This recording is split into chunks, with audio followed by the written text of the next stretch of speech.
Puji Tuhan, haleluya. Nah, saudara, saya akan berbicara mengenai darahnya amat kuasa. Ada lagu demo dulu yang mengatakan darahnya amat kuasa, sucikan dari dosa. Nah, saudara sekalian, saya berpikir bahwa dalam setiap kejadian itu selalu ada maksud Tuhan, apalagi buat gereja Tuhan. Dunia sedang terjadi apa, pasti ada maksud Tuhan. Karena saya percaya bahwa langit dan bumi adalah ciptaan Tuhan, dan tidak ada sesuatu pun yang terjadi di luar daripada penglihatan Tuhan sendiri.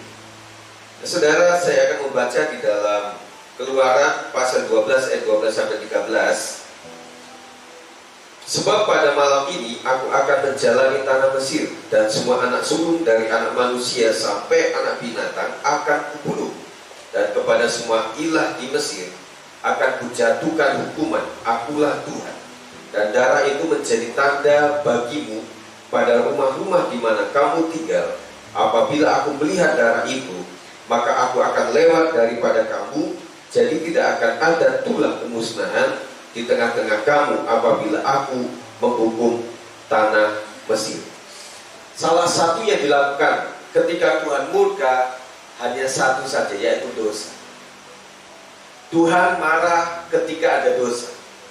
Dan saya pikir saudara sekalian, kita akan melihat apa yang terjadi sekarang ini, jauh ataupun dekat, selalu berhubungan dengan apa yang dilakukan oleh manusia. Kita melihat bahwa dunia sudah sangat tua, dan dunia begitu sangat jahat. Apapun sekarang terbuka, bahkan kejahatan pun sudah dibuka begitu rupa, sehingga membuat tidak ada yang tertutupi lagi. Inilah yang membuat di hati Tuhan, membuat Tuhan juga harus murka dengan keadaan seperti ini. Tetapi saudara sekalian, kita melihat bahwa di dalam ayat selanjutnya bahwa ada yang bisa menjauhkan kita daripada malapetaka yang akan disampaikan oleh Tuhan, yang diizinkan oleh Tuhan pada masa lalu maupun masa sekarang. Keluaran 12 ayat 5 sampai 7 mengatakan, anak dombamu itu harus jantan, tidak bercela, berumur setahun. Kamu boleh ambil domba atau kambing. Kamu harus mengurungnya sampai hari yang ke-14 bulan ini. Lalu seluruh jemaah Israel yang berkumpul harus menyembelihnya pada waktu senja. Kemudian dari darahnya haruslah diambil sedikit dan dibubuhkan pada kedua tiang pintu dan pada ambang atas, pada rumah-rumah di mana orang memakannya. Ayat yang ke-22 mengatakan, kemudian kamu harus mengambil seikat hisop dan mencelupkannya dalam darah yang ada dalam sebuah pasu, dan darah itu kamu harus sapukan pada ambang atas dan pada kedua tiang pintu. Seorang pun dari kamu tidak boleh keluar pintu rumahnya sampai pagi. Saudara, saya melihat bahwa apapun malapetaka, apapun tulah yang dilakukan oleh Tuhan, pasti satu lagi yang Tuhan lakukan, yaitu perlindungan atas umat yang percaya. Nah, ada syarat-syarat yang dilakukan mengenai korban domba, dan kemudian bagaimana domba itu mengenai hari, maksud saya mengenai 14 hari, tidak kebetulan. Kalau pemerintah dan juga pemerintah seluruh dunia bahkan membuat 14 hari itu sebuah batasan. Sejak awal di dalam kitab Keluaran, 14 hari itu merupakan satu hitungan masa yang kita tidak tahu apa hubungannya dengan masa sekarang ini. Tetapi saudara sekalian, bahwa sesungguhnya Tuhan itu tidak pernah tinggalkan kita, meskipun dalam keadaan apapun juga. Bahkan kata Tuhan, kita di dalam lembah kekelaman pun kita tidak takut bahaya. Oleh karena apa? Tuhan yang melindungi kita. Ayat 23 mengatakan, dan Tuhan akan menjalani Mesir untuk menulahinya apabila ia melihat darah pada ambang atas dan pada kedua tiang pintu itu, maka Tuhan akan melewati pintu itu dan tidak membiarkan pemusnah masuk ke dalam rumahmu untuk menulahi. Nah, saudara sekalian, tema kita adalah darahnya amat kuasa. Saya percaya bahwa darah Yesus yang dikorbankan sebagai penebusan dosa itu sudah sangat cukup buat kita sekalian. Nah, ada beberapa hal yang kita pelajari. Yang pertama, kuasa darah Yesus mendekatkan kita dengan Tuhan. Efesus 2 ayat 13 mengatakan, tetapi sekarang di dalam Kristus Yesus, kamu yang dahulu jauh sudah menjadi dekat oleh darah Kristus. Saudara, pada perjanjian lama, Tuhan itu sifatnya transenden. Tuhan itu begitu jauh, pergi dan kemudian datang, pergi dan kemudian datang, seperti yang terjadi pada Raja Saul. Tetapi ketika Yesus sudah mati di kayu salib, maka pada masa sekarang ini, saudara, iman kita percaya kepada Yesus Kristus. Oleh sebab itu, Tuhan itu disebutnya adalah Tuhan yang imanen, yaitu Tuhan yang bersama kita, Immanuel, Allah beserta dengan kita. Nah, dikatakan dalam Efesus 2 ayat 13 itu mengandung arti bahwa gunakan masa ini, saudara. Kita mengenal dengan masa social distancing, masa physical distancing. Nah, ada isolasi, kemudian ada yang namanya penyempitan wilayah yang disebut sebagai batasan-batasan untuk orang bisa keluar atau tidak. Nah, saudara, mari kita gunakan waktu ini untuk semakin mempercayai Tuhan, bahwa Tuhan itu memang hadir di mana-mana, dan terutama di dalam hati kita. Ketika seseorang, Bapak Ibu, di rumah ibadah, jangan pernah berkata bahwa ini kurang abdol, atau berkata bahwa ini kurang, masih banyak yang kurang. Nah, apa yang kurang, mari kita akan penuhi dengan baik. Kalau ibu bapak merasa bahwa dengan baju ini masih kurang, kayaknya tidak seperti ibadah, ya gantilah. Kalau ruang tertentu kayaknya tidak khusyuk kita untuk menyembah Tuhan secara online, ya carilah tempat yang paling baik. Yang penting tidak ada rasa bahwa ini kurang. Yang penting adalah hati. Saya percaya, saudara, bahwa ketika orang hadir di ibadah raya yang penuh dengan formalitas ibadah, belum tentu juga orang mengalami Tuhan. Tetapi kadang-kadang kita mengalami Tuhan itu justru dalam keadaan kita pribadi, di kamar kita sendiri. Kalau orang yang memiliki mobil, di mobil kadang-kadang Tuhan menjamah seseorang. Di tempat kerja kadang-kadang Tuhan menjamah seseorang. Di kereta bisa saja Tuhan menjamah seseorang. Artinya bahwa Tuhan itu akan hadir di dalam setiap kemurnian hati. Nah, saya pikir ketika seseorang ada di rumah, mereka akan terlihat lebih murni, lebih tulus, karena tidak ada yang ingin dipertunjukkan kepada orang lain. Kalau sebab itu gunakan waktu ini dengan baik. 1 Yohanes 5 ayat 4 mengatakan, sebab semua yang lahir dari Allah mengalahkan dunia, dan inilah kemenangan yang mengalahkan dunia, iman kita. Nah, iman kita lah yang bisa mengalahkan segala masalah yang ada di dalam dunia ini. Nah, saudara, dengan darah Yesus kita memiliki kebebasan rohani untuk menemui Tuhan. Ibrani 10 ayat 19 mengatakan, jadi saudara-saudara, oleh darah Yesus kita sekarang penuh keberanian dapat masuk ke dalam tempat kudus. Saudara sekalian, waktu itu orang datang kepada Tuhan itu diwakilkan kepada seorang imam namanya. Jadi setiap apapun yang menjadi pergumulan masyarakat Kristen waktu itu, dia selalu datang kepada imam. Dan kemudian imam itulah yang menjadi wakil umatnya untuk disampaikan kepada Tuhan Allah. Tetapi kita melihat, saudara, bahwa saat itu ketika Yesus mati di kayu salib, maka tabir bait Allah itu terbelah dari atas sampai ke bawah. Yang artinya Tuhan dengan kasihnya, dengan dia mati di kayu salib, maka sejak itu setiap orang percaya bisa berani masuk ke dalam tempat kudus Allah. Jadi saudara tidak perlu mewakilkan orang lain, tidak perlu mewakilkan gembala, tidak perlu mewakilkan pendeta atau siapapun untuk datang kepada Tuhan. Kita tidak cukup dengan hanya titip salam kepada gembala. Kita tidak cukup hanya berkata, ini saya sampaikan, ini saya tulis kertas, kemudian sampaikanlah kepada Tuhan. Mungkin Tuhan lebih dekat kepadamu daripadaku. Tidak. Iman kita berkata bahwa kepada siapapun orang yang percaya, Tuhan senantiasa dekat. Nah, oleh sebab itu, Bapak Ibu Saudara sekalian, biarlah masa-masa seperti ini semakin kita membangun hal-hal yang mendekatkan kita dengan Tuhan. Jangan gunakan rumah kita untuk hal-hal yang lain, karena banyak teman-teman kita juga yang bekerja mulai di rumah juga. yang mereka tidak boleh pergi kemana-mana. Nah, daripada iseng di rumah saudara, tidak ngapa-ngapain, lakukan hal yang rohani. Kita tidak tahu setelah masa ini apakah ada masa kebebasan atau malah justru sebaliknya. Tetapi saya katakan, ketika kita sudah masa ini sudah membangun iman yang teguh, maka sesulit apapun kita sudah kuat.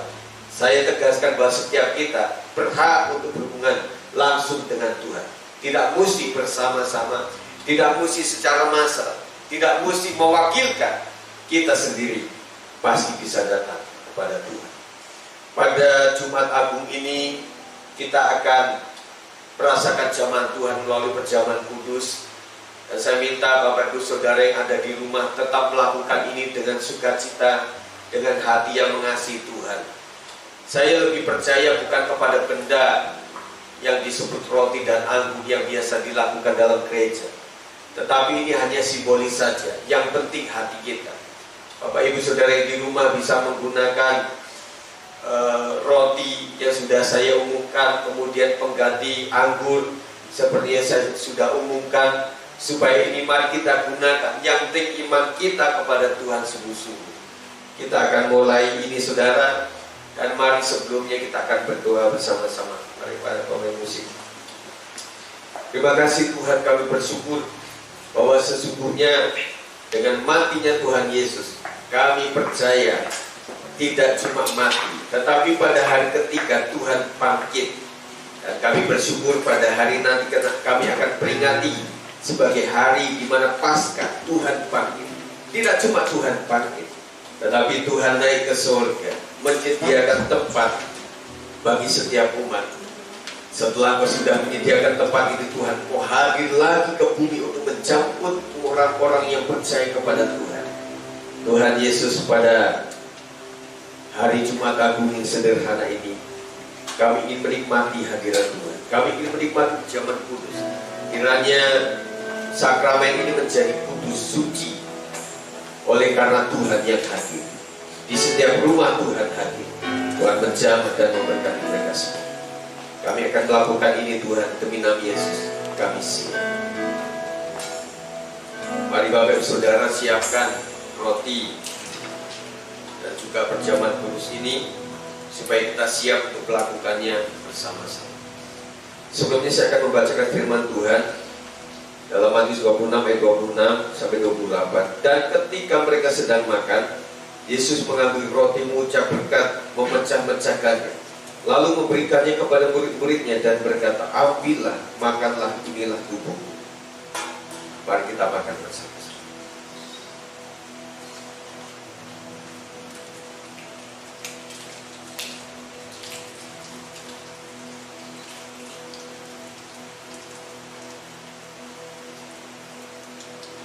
Sambil mengucap syukur di hadapan Tuhan. Terima kasih Tuhan Yesus yang baik. Mari kita siapkan anggur di tangan kanan. Saya akan membacakan firman Tuhan. Sesudah itu ia mengambil cawan, mengucap syukur, lalu memberikannya kepada mereka dan berkata, minumlah kamu semua dari cawan itu, sebab inilah darahku, darah perjanjian yang ditumpahkan bagi banyak orang untuk pengampunan dosa. Mari kita mengucap.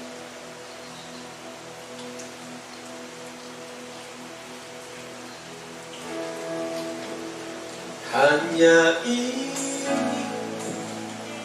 yang ku beri, hanya ini yang ku persembahkan, segenap hatiku, segenap jiwaku, dan kekuatanku untuk sembahmu dengan hati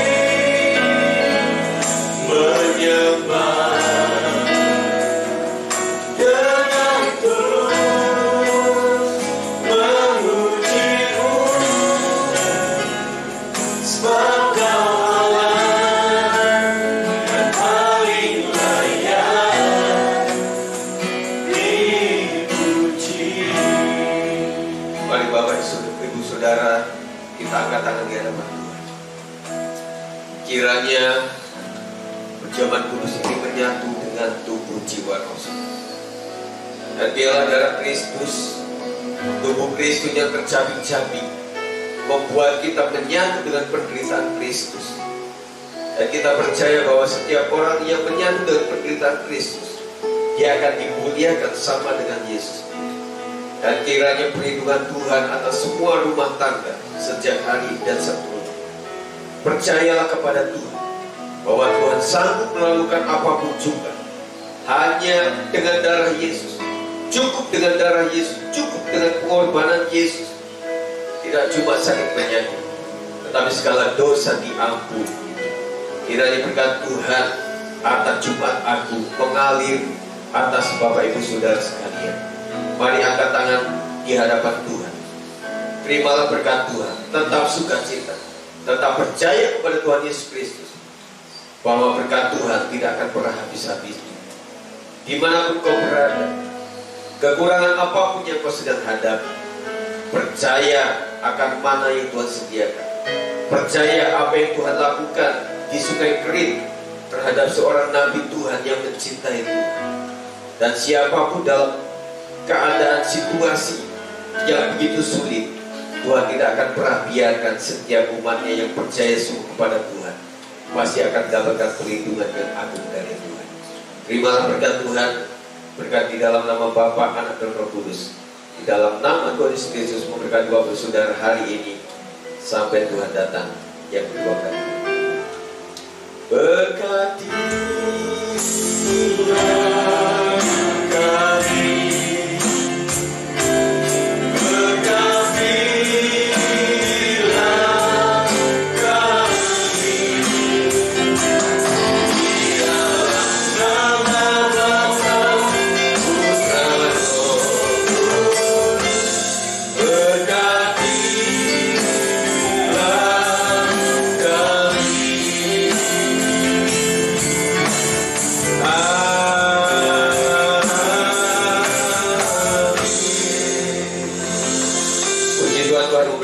sekalian, kiranya ibadah ini boleh memberkati Bapak Ibu Saudara di rumah. Sampai jumpa, tetap saling mendoakan, saling menguatkan sampai kapanpun Tuhan panggil kita. Masih kita berjumpa, mari kita saling menguatkan, saling mendoakan. Tuhan Yesus memberkati. Amin.